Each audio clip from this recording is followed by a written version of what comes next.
Olá, graça e paz, muito bom dia, boa tarde ou boa noite para você que está comigo aqui no nosso canal. Mais um dia com você, lendo a palavra de Deus. E nesse momento que você está comigo, lendo esta palavra maravilhosa do nosso bom Deus, eu devo estar na casa do meu filho, ou quase chegando lá, dependendo do horário que você estiver lendo. E se eu já cheguei, imagina como que eu tô? Aham, feliz da vida, vendo minha netinha e você também, né não? Então é isso aí, gente. Vamos à leitura. Hoje leremos Isaías, capítulo 15 até o 18, versículo 7, setembro, dia 14. Vamos lá? Recebi esta mensagem acerca de Moabe. Em uma só noite, a cidade de Ar será arrasada e a cidade de Quir destruída. Seu povo irá ao templo em Dibom para lamentar, aos lugares de culto dos montes para chorar. Chorarão pelo destino de Nebo e Medeba. Rasparão a cabeça e cortarão a barba. Vestirão pano de saco e vagarão pelas ruas. De todas as casas e praças públicas virão gemidos de lamento.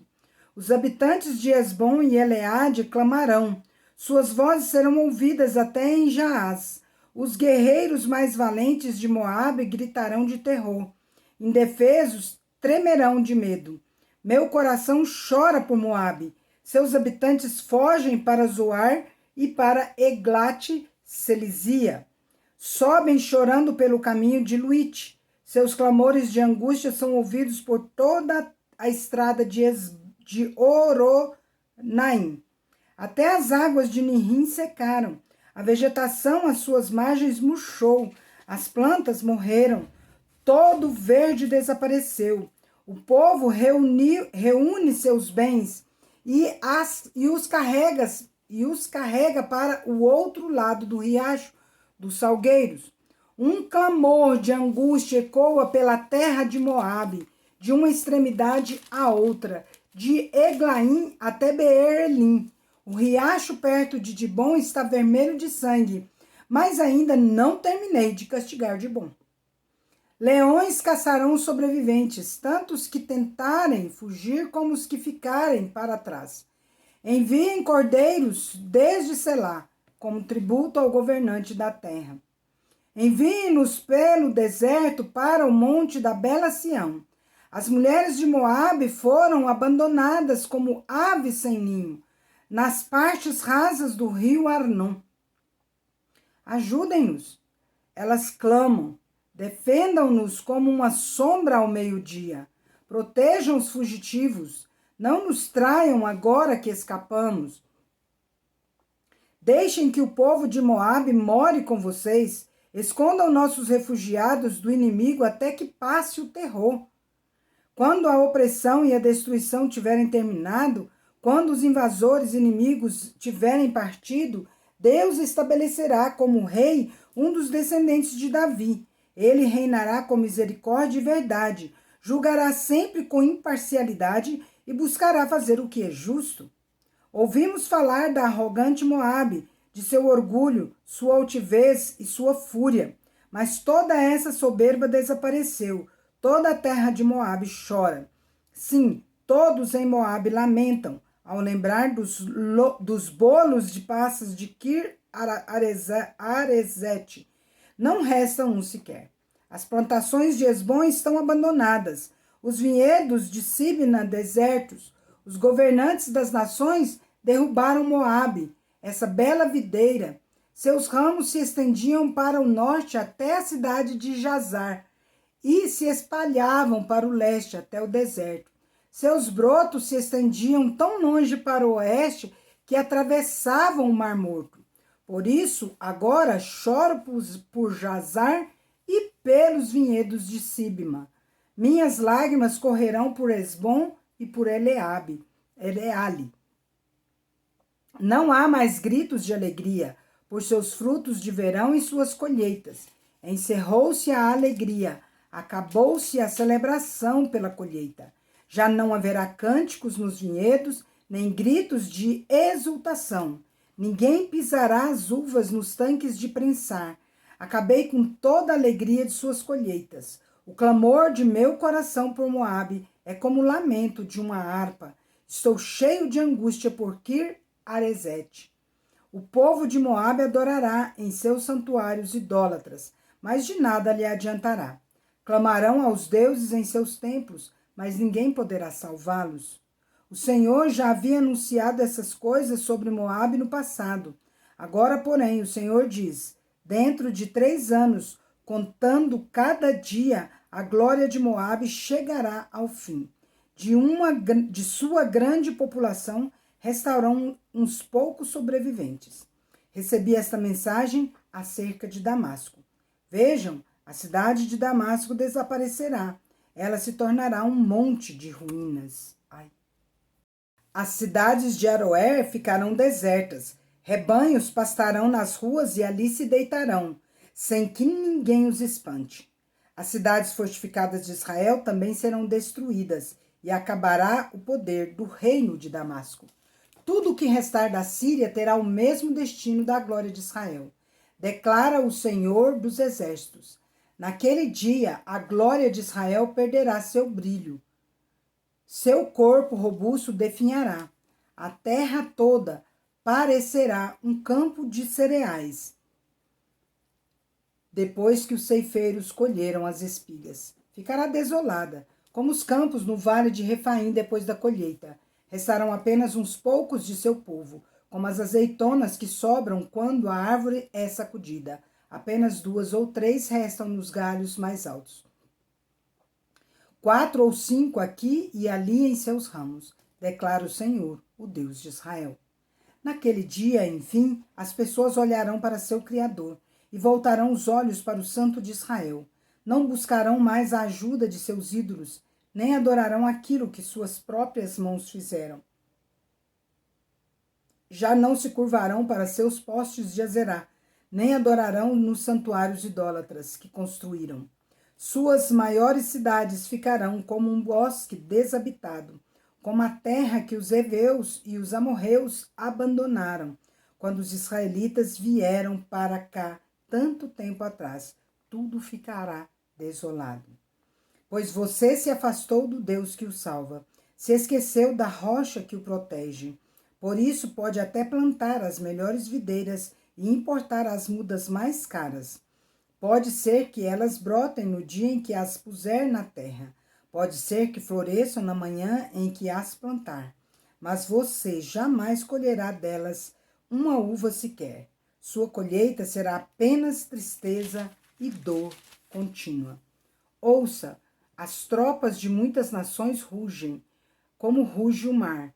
Escute o estrondo dos exércitos que avançam como ondas estrondosas. Embora rujam como arrebentação na praia, Deus os calará e eles fugirão, como palha dispersada pelo vento, como folha num redemoinho antes da tempestade. Ao cair da tarde, Israel espera cheio de pavor, mas ao amanhecer seus inimigos estão mortos. Esse é o castigo merecido dos que nos saqueiam, o fim apropriado para os que nos destroem. Que aflição espera você, Etiópia? Terra de velas trêmulas junto à nascente do Nilo, que envia embaixadores pelo rio em várias embarcações. Vão velozes mensageiros, levem a mensagem a um povo alto de pele lisa, temido em toda parte por suas conquistas e destruição, cuja terra é dividida por rios. Todos vocês, povos do mundo, todos os habitantes da terra, olhem quando eu erguer sobre o monte minha bandeira de guerra. Ouçam quando eu soar a trombeta, pois o Senhor me disse: do lugar onde habito, observarei quieto, como sobe o calor num dia de verão, como se forma o orvalho da manhã durante a colheita. Antes de começarem a atacar, enquanto seus planos amadurecem como uvas, o Senhor cortará os seus brotos com a podadeira, removerá os ramos que se espalharam e os lançará fora. Seu exército poderoso será deixado morto nos campos, para os abutres dos montes e para os animais selvagens. Abutres despedaçarão os cadáveres no verão, e animais selvagens roerão os ossos no inverno. Naquele tempo, o Senhor dos Exércitos receberá presente dessa terra dividida por rios, desse povo alto de pele lisa, temido em toda parte por suas conquistas e destruição. Levarão presentes ao Monte Sião, onde habita o Senhor dos Exércitos. E hoje começamos, então, a carta de Paulo aos Gálatas. Vamos ler a introdução? Essa carta é uma missiva circular do apóstolo Paulo. Ela foi dirigida às igrejas da Galácia. Então, Galácia não é uma cidade, é uma região, tá? É como se fosse, digamos, um estado, né? Mais ou menos isso. A epístola de Paulo aos Gálatas é a carta magna da liberdade cristã. As igrejas da Galácia haviam sido invadidas pelos falsos mestres judaizantes logo após a primeira viagem missionária de Paulo a Barnabé. Os arautos do legalismo perverteram o evangelho e perturbaram a igreja. Exigiam que os gentios fossem circuncidados e observassem a lei de Moisés para serem salvos. Afirmavam que Moisés precisava complementar a obra de Cristo, negavam a suficiência da graça para a salvação, acrescentaram as obras à fé como condição para alguém ser aceito por Deus. Para esses embaixadores da escravidão, a fé em Cristo não era suficiente para a salvação. Era imperativo guardar também a lei. Dessa maneira, eles interpretaram erroneamente tanto a lei quanto o evangelho. O papel da lei não é salvar, mas revelar o pecado. A função da lei não é levar o homem ao céu, mas conduzi-lo ao Salvador. A lei não está em oposição ao evangelho. Só aqueles que se sentem condenados pela lei é que buscam as boas novas do evangelho. O legalismo é um caldo mortífero, é um veneno extremamente perigoso. Aqueles que se rendem a seus encantos aplaudem a si mesmos e gloriam-se na carne. Aqueles que seguem por esse caminho, equivocadamente, acreditam que precisamos alcançar o favor de Deus pelas obras da lei. Assim, anulam a obra de Cristo, aviltam a graça e fazem troça do sacrifício expiatório de Cristo. Os falsos mestres oriundos das fileiras do judaísmo farisaico atacaram Paulo e sua mensagem com grande insolência. Infiltraram-se nas igrejas da Galácia e tentaram de todas as formas minar a autoridade do apóstolo.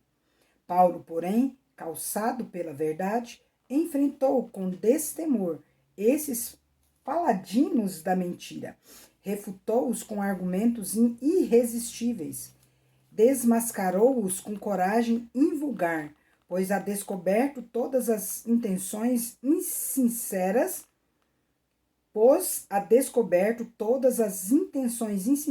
desses corações hipócritas. A carta aos Gálatas é um tratamento de choque para uma igreja que está com o pé na estrada da apostasia. É um brado de alerta para os que seguem desatentamente os lobos travestidos de ovelhas.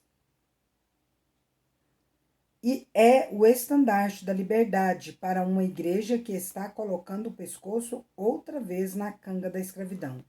Estudar essa epístola é receber um poderoso antídoto contra esses terríveis males que atacaram a igreja ontem e ainda hoje a perturbam.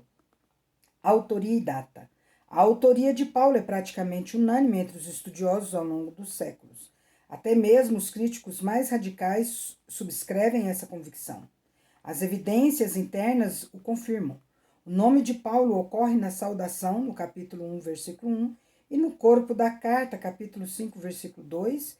Os capítulos de 1 a 2 são praticamente autobiográficos. Os debates entre 3, de 1 a 6 e 15, estão na primeira pessoa do singular. Os apelos do capítulo 4 se referem às relações existentes entre os destinatários e o autor, 4, 11, 12 a 20. A intensidade do testemunho de Paulo aparece no capítulo 5, versículos 2 e 3. E a conclusão do capítulo 6 termina com uma alusão aos sofrimentos do autor por amor a Cristo, versículo 17. Além disso, há abundantes testemunhos externos, como diversas referências dos principais pais da igreja nos primeiros séculos, confirmando a autoria paulina. Nada menos de 25 versículos são citados por Irineu, 130 a 202 d.C., que mencionou a epístola pelo nome. Gálatas 1, de 1 a 24. Eu, Paulo, apóstolo, nomeado não por um grupo de pessoas, nem por alguma autoridade humana, mas pelo próprio Jesus Cristo e por Deus, o Pai que ressuscitou Jesus dos mortos, escrevo esta carta com todos os irmãos que estão comigo às igrejas da Galácia. Que Deus, o Pai, nosso Senhor Jesus Cristo, lhes dê graça e paz. Jesus entregou sua vida por nossos pecados, a fim de nos resgatar deste mundo mau, conforme Deus, nosso Pai, havia planejado. Toda a glória a Deus para todo sempre. Amém. Admiro-me que vocês estejam se afastando tão depressa daquele que os chamou para si por meio da graça de Cristo. Vocês estão seguindo um caminho diferente que se faz passar pelas boas novas, mas que não são boas novas de maneira nenhuma. Estão sendo perturbados por aqueles que distorcem deliberadamente as boas novas de Cristo. Que seja amaldiçoado qualquer um, incluindo nós, ou mesmo um anjo do céu, que anunciar boas novas diferentes da que nós lhes anunciamos. Repito o que disse antes. Se alguém anunciar boas novas diferentes das que vocês receberam, que seja amaldiçoado. Acaso estou tentando conquistar a aprovação das pessoas? Ou será que procuro a aprovação de Deus? Se meu objetivo fosse agradar as pessoas, não seria servo de Cristo. Irmãos, quero que vocês entendam que a mensagem das boas novas por mim anunciada não provém do raciocínio humano, não a recebi de fonte humana, e ninguém a ensinou a mim. Ao contrário, eu a recebi por revelação de Jesus Cristo. Vocês sabem como eu era quando seguia a religião judaica, como perseguia com violência a igreja de Deus. Não media esforços para destruí-la. Superava a muitos dos judeus da minha geração, sendo extremamente zeloso pelas tradições de meus antepassados. Contudo, ainda antes de eu nascer, Deus me escolheu e me chamou por sua graça. Foi do agrado dele revelar seu filho a mim, para que eu o anunciasse aos gentios. Quando isso aconteceu, não consultei ser humano algum, tampouco subi a Jerusalém para pedir o conselho daqueles que eram apóstolos antes de mim. Em vez disso, fui à Arábia e depois voltei à cidade de Damasco. Então, passados 3 anos, fui a Jerusalém para conhecer Pedro, com quem permaneci 15 dias. O único outro apóstolo que vi naquela ocasião foi Tiago, irmão do Senhor. Afirmo diante de Deus que o que lhes escrevo não é mentira. Depois disso, fui às províncias da Síria e da Cilícia. As igrejas em Cristo que estão na Judeia ainda não me conheciam pessoalmente. Sabiam apenas o que as pessoas diziam. Aquele que nos perseguia agora anuncia a mesma fé que antes tentava destruir, e louvavam a Deus por minha causa. Salmo 58, de 1 a 11. Ao regente do coral, Salmo de Davi, para ser cantado com a melodia Não Destruas. Vocês, governantes, sabem o que significa justiça? Acaso julgam o povo com imparcialidade? De modo algum. Tramam injustiça em seu coração e espalham violência por toda a terra. Os perversos são pecadores desde o ventre materno. Mentem e se corrompem desde o nascimento. São venenosos como serpentes, como cobras que se fazem de surdas para não ouvir a música dos encantadores, ainda que eles toquem com habilidade. Quebra os dentes dos perversos, ó Deus.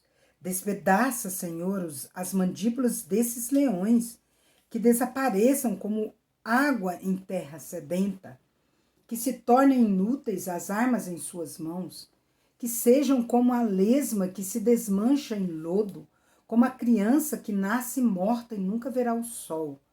Deus os eliminará, tanto os jovens como os velhos, mais depressa que um fogo de espinho, de espinhos esquentam a panela.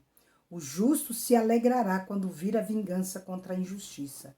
No sangue do perverso lavará os pés. Então, por fim, alguém dirá: de fato, há recompensa para o justo. Com certeza, há um Deus que faz justiça na terra. Provérbios 23, 12. Dedique-se à instrução. Ouça atentamente as palavras de conhecimento. Encerramos mais um dia nossa leitura, graças a Deus.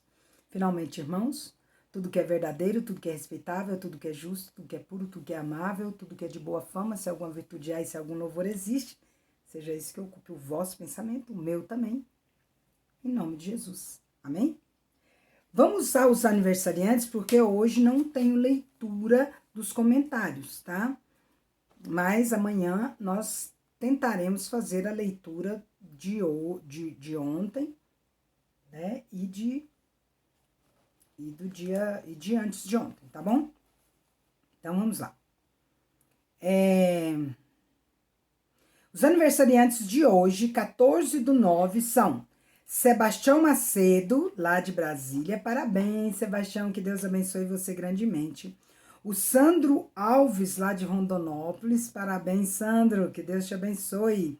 A nossa queridíssima Tânia Costa, né, lá de Uberlândia, acho que ela é âncora, né, de um jornal lá.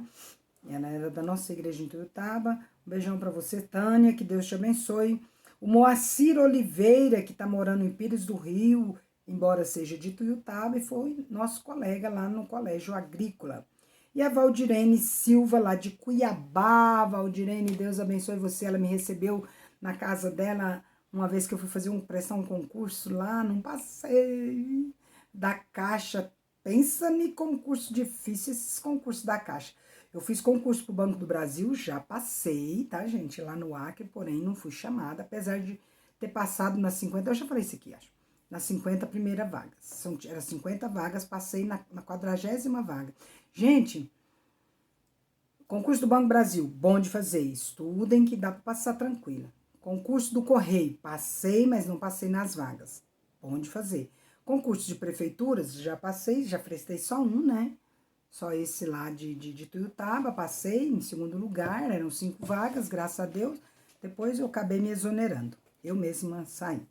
Mas, gente, pensa num concurso difícil, é o da Caixa Econômica Federal. Meu pai, eu sou burra mesmo. Mas é isso aí, gente. Mas é difícil eu falar que nenhum desses concursos que eu prestei, embora eu tenha passado em alguns, eu não tenho estudado, sabe? O da Caixa precisa muito de esmero, muito estudo mesmo. Mas não vem ao caso. Vamos orar pelos nossos aniversariantes. Orem por mim. Domingo estarei prestando um concurso. Eu dei uma estudada, não muito, eu não sou muito boa com isso de estudar sozinha, mas estudei, sabe? Peguei as coisas mais relevantes e espero que Deus me abençoe. Em nome de Jesus. Vamos lá, orar? Pai de amor, de bondade, de graça, que o Senhor continue abençoando, ó Deus, a vida do Sebastião, do Sandro, da Tânia, do Moacir e da Valdirene, que estão completando mais um ano de vida hoje, nesse dia 14 de setembro. Abençoe-os, ó Deus, com muita graça, com muita paz, com muitos anos de vida, que eles possam viver, ó Deus, muitos anos para servir ao Senhor e buscá-lo com alegria, Pai. Em nome de Jesus, aqueles que ainda não te conhecem, que sejam alcançados pela tua graça. Pai querido, abençoe nosso canal, a saúde daqueles que estão inscritos no nosso canal, que o Senhor abençoe aqueles que vão se inscrever, seja gracioso com este canal, para que ele seja canal de bênçãos, em nome de Jesus, na vida de todos que aqui se inscreverem, para a glória e honra do Senhor, em nome de Jesus. Amém. Amém? Gente, eu não trouxe tá aqui. Não vou poder ler hoje, porque estamos... eu não tô gravando em dia que eu já li os comentários na gravação anterior, né? Mas eu queria ver aqui com vocês, junto com vocês, rapidinho. Vamos lá?